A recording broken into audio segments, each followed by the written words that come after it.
ശബരിമല സ്വർണ്ണക്കൊള്ള കേസിൽ ദേവസ്വം ബോർഡ് മുൻ സെക്രട്ടറിയെയും തിരുവാഭരണ കമ്മീഷണർമാരെയും ഉടൻ ചോദ്യം ചെയ്യാൻ നീക്കം. ഉണ്ണികൃഷ്ണൻ പോറ്റി നൽകിയ മൊഴിയുടെ അടിസ്ഥാനത്തിലാണ് ദേവസ്വം ബോർഡ് ജീവനക്കാരെ ഉൾപ്പെടെ പ്രത്യേക അന്വേഷണ സംഘം വിശദമായി ചോദ്യം ചെയ്യുക. അതിനിടെ ഉണ്ണികൃഷ്ണൻ പോറ്റിയുടെ നിർദ്ദേശപ്രകാരം സ്വർണം വാങ്ങിയ കൽപേഷിനെ ക്രൈംബ്രാഞ്ച് കണ്ടെത്തി.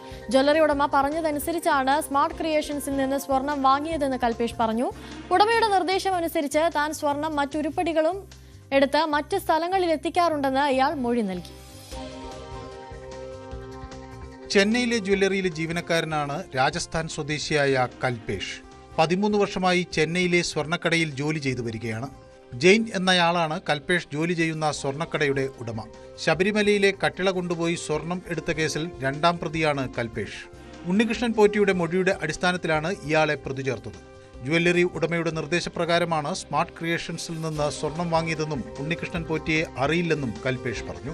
അതിനിടെ സ്പോൺസർ ഉണ്ണികൃഷ്ണൻ പോറ്റിയുമായി കൂടുതൽ ഇടങ്ങളിൽ തെളിവെടുപ്പ് നടത്തുന്നതിനായി പ്രത്യേക അന്വേഷണ സംഘം നീക്കം തുടങ്ങി. ശബരിമലയിൽ ഉൾപ്പെടെ വൈകാതെ തെളിവെടുപ്പ് നടത്തിയേക്കും.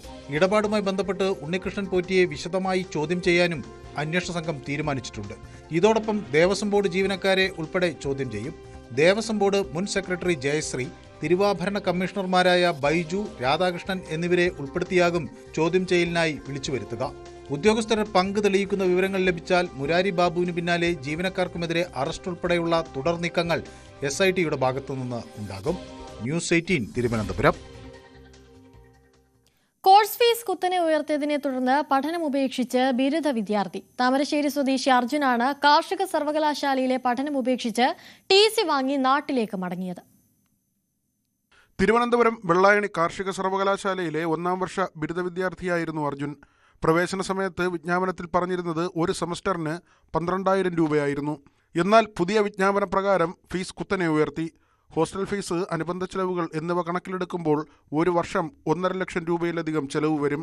ഭാരിച്ച തുക കണ്ടെത്താനുള്ള സാമ്പത്തിക ശേഷിയില്ലാത്തതിനാൽ പഠനം ഉപേക്ഷിച്ച് അർജുൻ നാട്ടിലേക്ക് മടങ്ങി.